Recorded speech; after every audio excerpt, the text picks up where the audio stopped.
Hello, everybody. See, we told you we'd be back sooner than you thought. You know, the season might be over, but there's plenty of things to carry on talking about.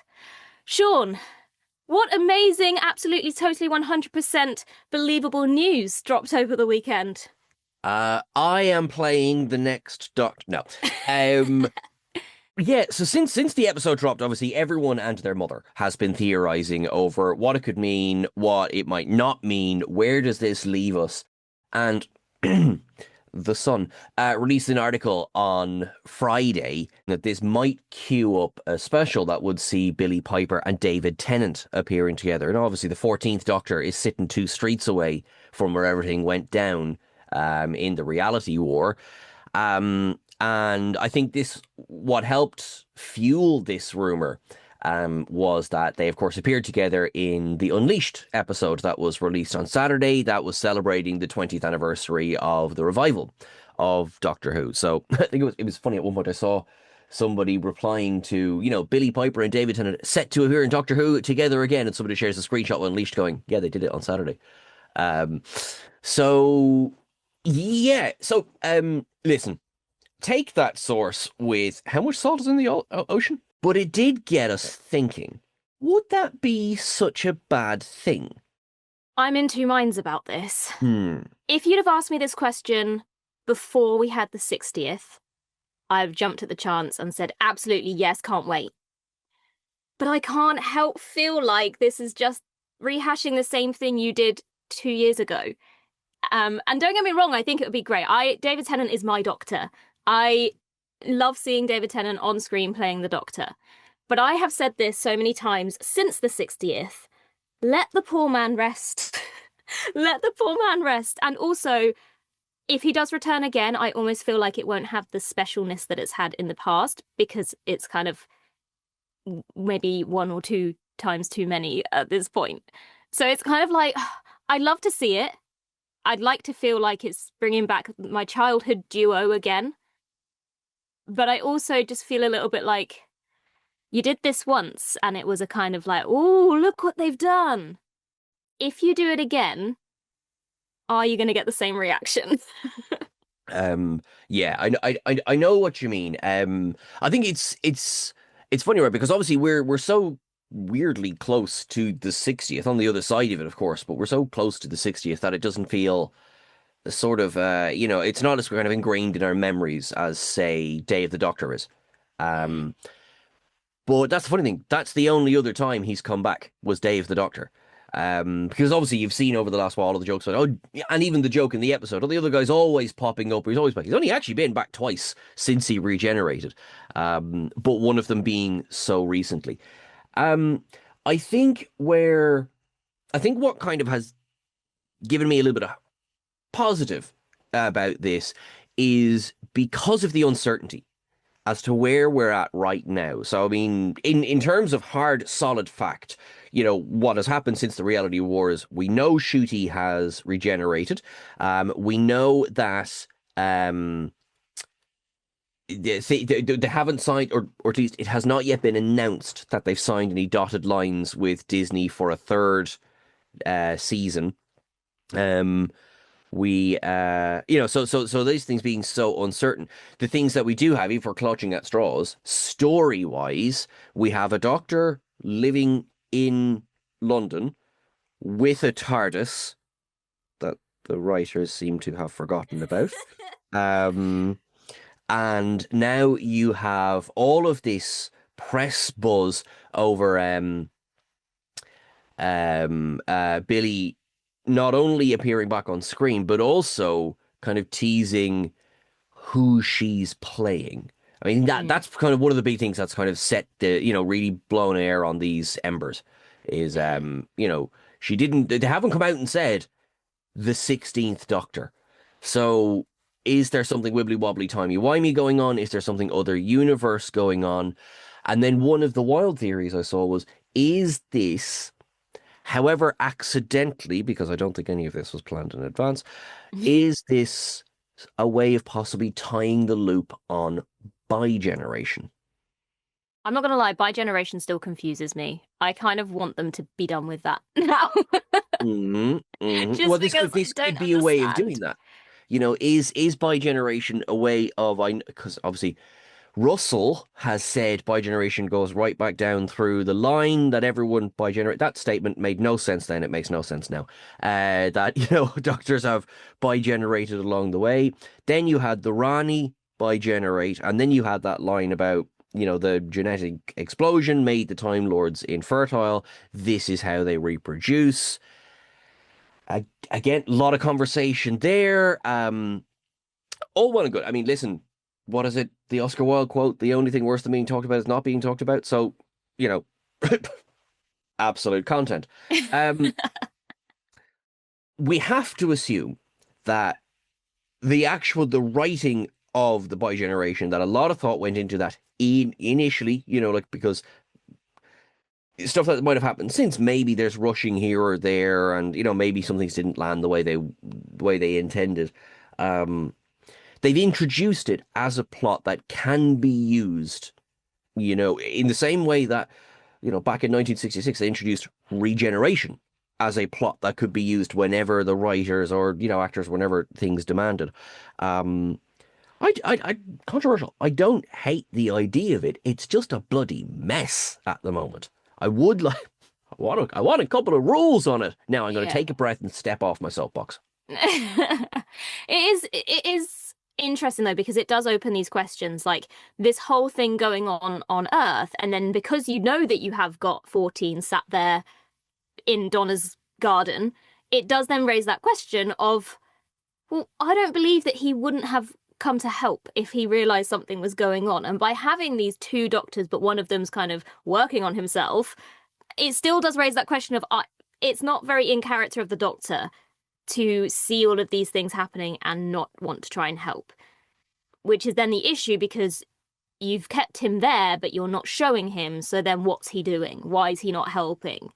Um, so yeah, I guess if it could tie that off nicely if we did have another special or two with David Tennant returning to fit around how the hell Billie Piper has become maybe not the next Doctor, but somehow 15 has regenerated into Billie Piper in whatever form that might be. So I guess that could be good in tying that off and answering those questions. I don't know. There was also a suggestion that this was going to be a special to celebrate the 20th anniversary of New Who. But to that I say the 20th anniversary of New Who has been and gone. So if this is going to be that, it's actually going to be on, say, the 21st year or like a bit late. Well, you're absolutely right. Sorry, you're absolutely right. So I had a theory about that because let's be honest, because this was not planned out loads and loads and loads in advance, which you can tell mostly because the complete lack of media storm around the regeneration. There is a get out of jail free card that 2026 is a big anniversary year for the first regeneration. Right. So in 1966, Hartnell regenerated into Troughton. So that was the first regeneration. Now you could do something if I'm obviously we don't know if you were going to address the bi-generation, the lore of regeneration, you could a good PR person could tie that together. Like, oh, and on this anniversary of the time the Doctor regenerated the first time, here is Doctor Who, the Rebi-generation wolf. I'm copywriting that. Copywriting that. Joe, the Rebi-generation or the bi-regeneration, the bi-wolf. There we go. I've had a lot of coffee this morning. I guess with all the uncertainty, we are perhaps facing quite a long gap of waiting for the next season, especially if we then need to go through the whole process of casting a new Doctor. So I guess then the question is, would you prefer to have a placeholder in there so the gap isn't so long? You can fill it with Billie Piper and David Tennant for a few specials in a similar vein to the 60th, and then you don't have as long a wait. You break up that gap. So I suppose that in a way would be better than just having to wait years and years and years when you could have just something in the middle. Or would people prefer to wait? Because obviously there's no precedent in Doctor Who about big long waits No, not at all. between stories. 1987, 1996, 2005. The truth is, and not to get grim, there, look, Doctor Who has survived big gaps before. I don't want there to be a big gap. I really don't. I really, really, really enjoy watching this show. I love chatting about. I mean, look, we're going to chat about this show whether there's a new episode or not. That's not in question. But there is a precedent now. Do you know what I was thinking? So there is absolutely a precedent for big gaps and for the show surviving. Now it looked very different when it came back, but it survived. And something that Unleashed did on Cedric. We'll get into that a little bit as well, because obviously I know we both have opinions on that episode of Unleashed. That sounds really bad. As in, there's really good things as well as there's other stuff as well. But one thing they really drove home is the impact that Doctor Who as an industry has had on the industry of film and television in Wales. You know, obviously Bad Wolf's head office is in Wales. There is, you know, they take great pains. Do watch that episode of Unleashed, by the way. It's really good. Really good asterisks. There is an interesting. I think it's more likely we will see something sooner. I don't know what it'll be, but because if Doctor Who went into a hiatus now, and if it's like, right, okay, everyone, we're going to go away for a couple of years, well, I don't know if that's realistic as well, because there's entire film studios effectively that are like, well, what are we supposed to do? Yeah, and crew members. It's Yeah, not just the cast, the actors, and there's all the crew as well. 100%. Exactly. You know, we're part of our focus is, you know, who's the Doctor? What's the Doctor going to do? Which requires us to talk about actors and everything like that. There's someone building the TARDIS. There's somebody lighting the set. There's somebody recording everything. They all need to go to work and get paid. I don't think that something should be rushed out just so that people can keep working. I do want people to keep working, but yeah, like quality over quantity. But I do think that employment will also play a part in at least the planning for what's coming next. I guess the other thing to consider here, you obviously can't ignore the fact that if this is the case, and even if you put David Tennant aside and just look at Billie Piper, that there is this kind of air of, are they doing this to bring back that viewership? Because I don't know about you, but I definitely feel like if we have some specials now, or even a single episode that has David Tennant and Billie Piper, that single episode or those few could very well have more views, more viewership than the entirety of seasons 1 and 2. I mean, I hear you. Because yeah, as you say, we did at the time. I mean, like, you know, why was the 14th Doctor David Tennant? I don't think anybody questions why the 14th Doctor was David Tennant. No. And likewise, and it was so much fun. Excuse me, him and Catherine Tate back again, and that's probably fueling part of this rumor as well. You know, because on the one hand, you know, well, maybe Billie Piper would generate the views on her own, you know, and then on the other hand, it worked once. You know, Yeah. why not do it again? There is a downside to this, though, and I think this is where my kind of negative viewpoints of it are maybe stemming from, is that, is Doctor Who now at a point where it can only rely on bringing back familiar faces to be successful? It feels a little bit like there's a lot of stunt casting happening lately to try and keep interest up on the show. And would it have been so successful if we had gone straight from, say, 13 straight into Ncuti Gatwa? If we hadn't had David Tennant in the middle, would seasons 1 and 2 have been anywhere near as, I'm going to say successful, but what would it have looked like if we hadn't had David Tennant and Catherine Tate in the middle there to bring people back in? I know, because like when we go back through in the revival, because I mean, if we go all the way back in time to the Great Wild Beyond of 2005, I mean, Eccleston was a get. I mean, Mm. and whereas Tennant was the newbie, as was Matt Smith. Capaldi, obviously, now he was fairly well known. And I think because I'm trying to think again, I'm having the words stunt casting in my head here.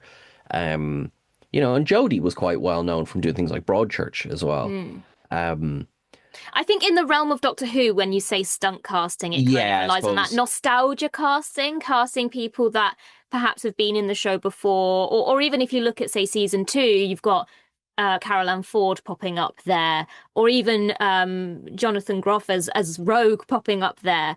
Kind of casting for the sake of it because you know that it's going to get the hook in people, as opposed to being the best decision moving forward for the show in terms of telling new stories or I don't know. I mean, the other thing you need to consider as well is obviously Disney. And is this a case of for David Tennant and Catherine Tate, that was more, I think, to get the audience back involved and more interested again. Whereas I'm wondering if this time round it's more a way of the production team on Doctor Who, Russell T Davies, trying to tempt Disney with something that they can go, well, hey, look, this worked for the 60th. So if we get someone back who's going to generate that same kind of buzz, then Disney might be more likely to go, okay, yeah, if we're going to get the same success again, we'll renew you for more seasons.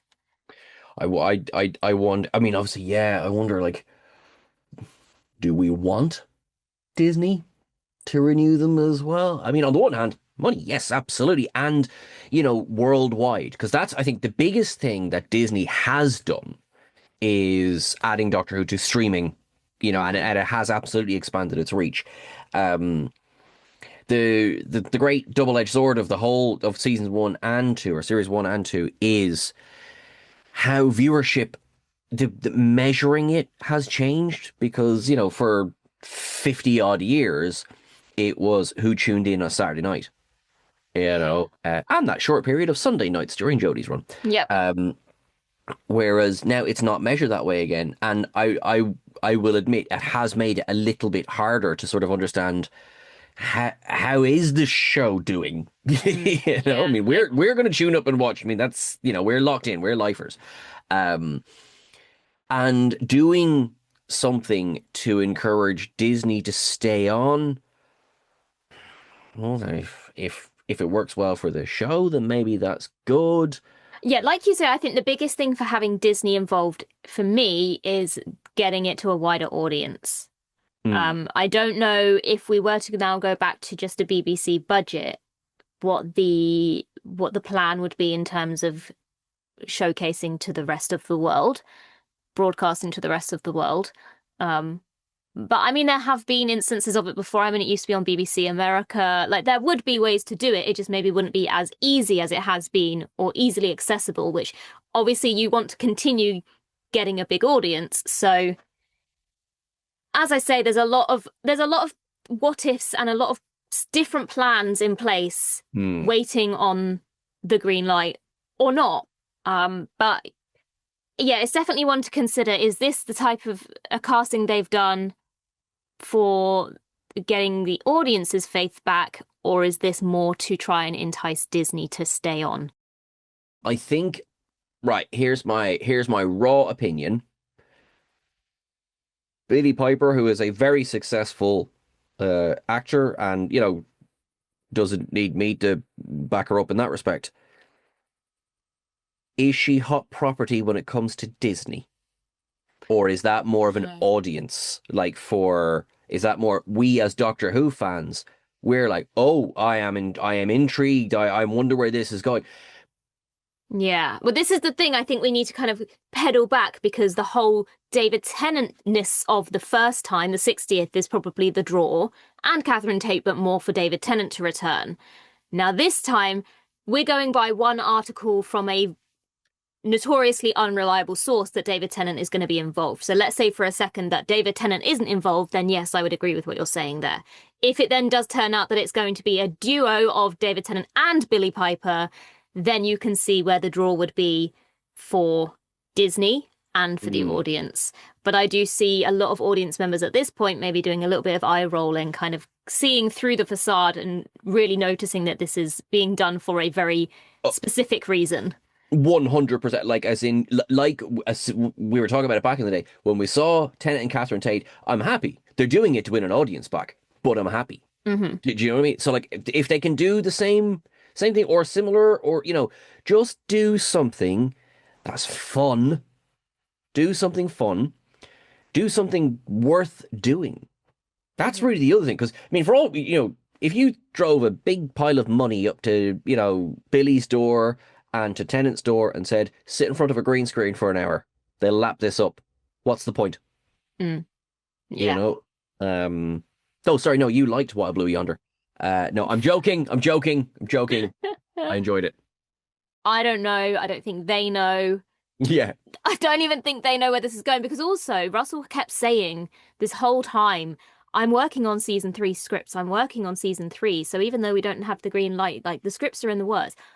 In my mind, though, those scripts are going to be null and void now, because you were writing those with Shooty in mind. You were writing a season 3 for Shooty. So now, do those stories still stand? Are you going to have to go back to square one? Are you going to have to rework those stories? So it will be interesting to see if we do get to a season 3, whether those stories seem like they fit with whoever is playing the Doctor, or whether they feel a little bit out of sorts because they were originally intended for a different Doctor.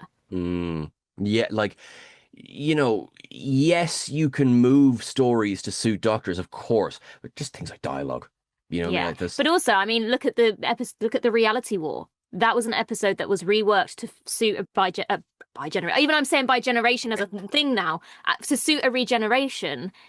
A lot of question revolves around, did that work? Would it have been a better story if you hadn't reworked it, or if you'd gone back to square one and started a completely new story that didn't feel like you'd reworked a story that wasn't intended to be a regeneration story? So if you go and just rework episodes for a different Doctor, are they going to feel right? Or are we going to have a similar situation to the Reality War, where it kind of feels obvious that this wasn't the original intention of the story? I think it depends now, I suppose. Let's say that, yep, they're currently working on, let's take the Sun at its word, and say they are working on a special that sees the 14th Doctor and the question mark 16th Doctor together for an adventure. If that was the case, don't dump it out Christmas 2025. Don't take your time. Like, we are content hewers. We love going over stuff. We love discussion. And rightly so. Like, we're not going to be stuck for something to talk about. I'll take phrases that will age badly for 100, but we're not going to, like, there's 60 years of Who. I would sooner think of the interview that Russell T gave a little while ago, where he was talking about maybe it goes away for a while and maybe it comes back. I mean, that's what, 3 or 4 weeks ago, that feels like he gave that interview. If, say, Christmas 2026, we have Christmas because, like, we think special, we think Christmas. Obviously, this, back when 2009, there was 4 specials throughout the year. There's been obviously other times of the year they do specials as well. We've had Easter specials, yeah. Yeah. If they were going to do something like I don't know, because it's so like, kind of, and who's it with? I mean, I presume at the moment they sort of have to wait for Disney. Yeah, this is the trouble. It's kind of like everything hangs on Disney. It's not necessarily that the show isn't going to move forward, but the question at the moment is, who are they moving forward with? And that then will have a question of, what is the budget, depending on who their partner is, and what they've got. All of these different, we've got route A, route B, route C, but they're just waiting on Disney to know which route they need to take. That's the issue. It's kind of like just waiting for that answer, that yes or no, so that they can then start moving forwards with whatever plan needs to be put in place. But until they have that answer, they're kind of at a little bit of a standstill. But at least we do have the War Between the Land and the Sea coming, and as we said last week, I'm very excited about that. My theory is that that's going to take the Christmas slot this year. I think that's a good shout. Yeah. So then there is time for whatever this Billie Piper situation is going to be, whether it's 1 episode, 3 episodes, a whole season, at least could be starting to be worked on and then perhaps released towards the end of 2026. That's my guess at the moment, but I guess we'll just have to wait and see what happens. Whether David Tennant is going to dust off the jacket and come back once again, who knows? He might be like, I'm good.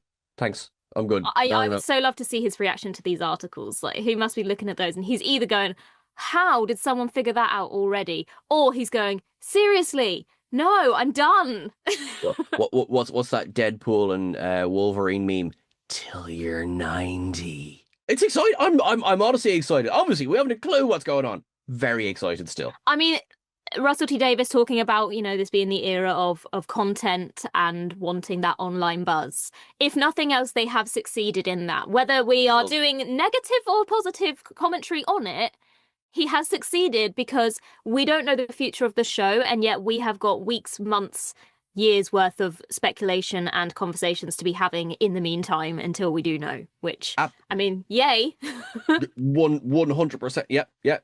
The only thing worse than being talked about is not being talked about.